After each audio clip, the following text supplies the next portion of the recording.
before the election, Alcona held a Trump mob at the Burger King where it kind of forks together. And then Tawas held one also at the Big Boy or whatever it's called.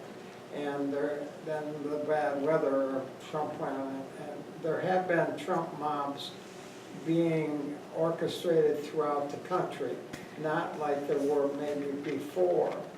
But I was hoping that we could do this on a regular basis, like the 1st of the month or the 3rd of the month or every Saturday or something like that for the next, every other month or something like that, where we could build a crowd that would, the same people, and add to it where we could get a sizable amount.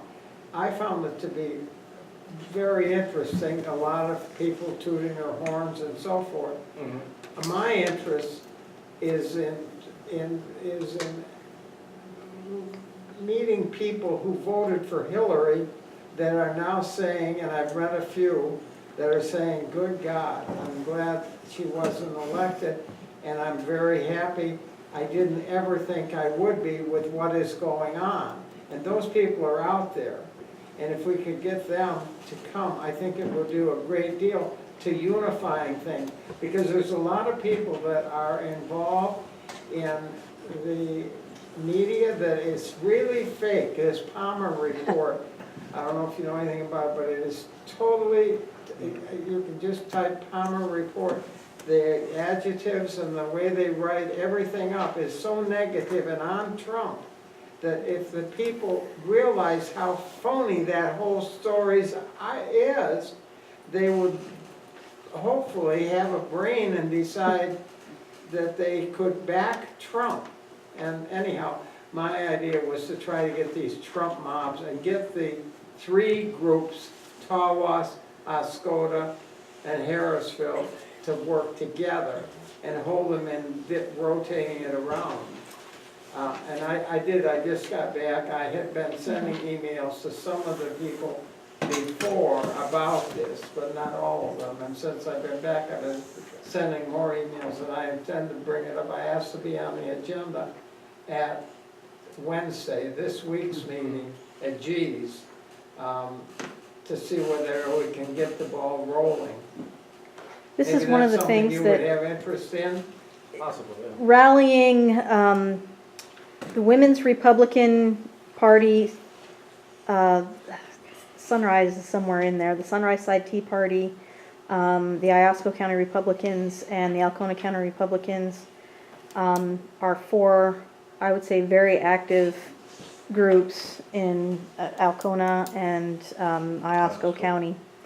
And I think if we were to pool our resources, we would have a pretty decent sized group to counteract anything that the liberals might think about throwing together. So.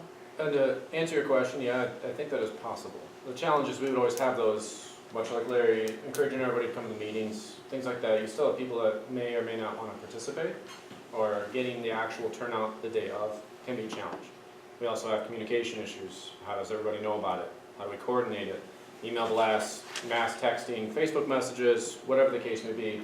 Those things can also be coordinated and kind of collected. So, you know, when we do the sign-up sheet walking in, it's very important to kind of put down people's email addresses. I'm sure Carrie has most everybody's email here, but Just about.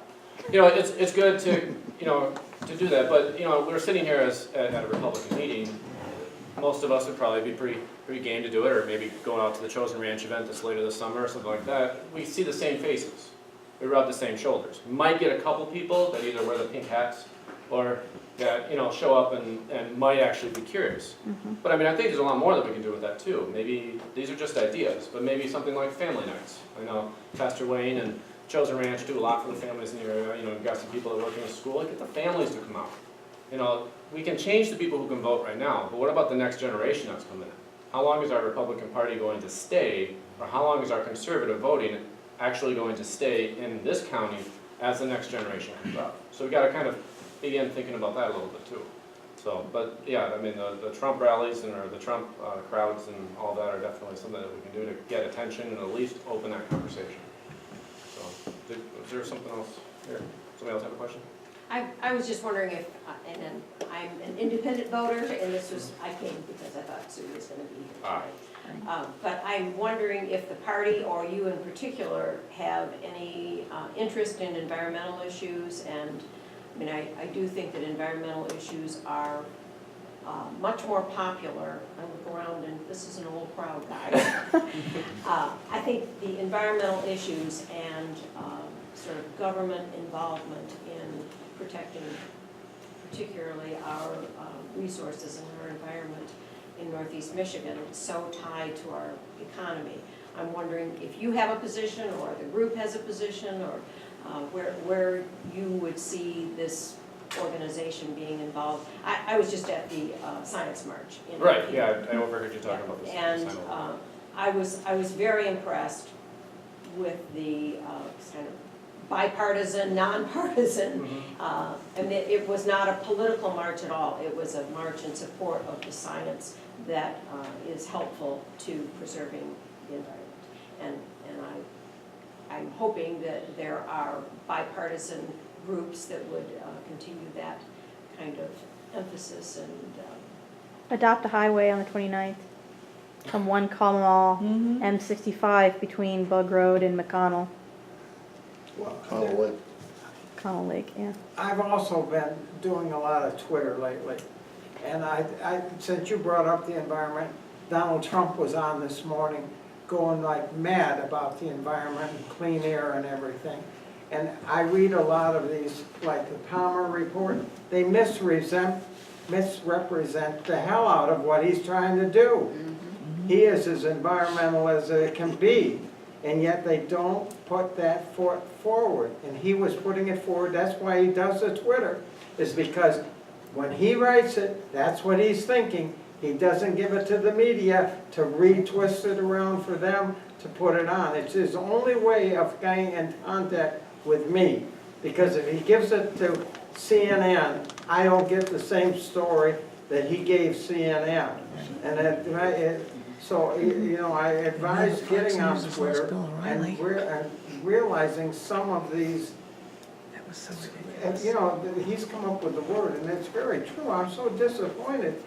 I'm nearly 80 years old, and I believed the news all my life, but I find it so biased now.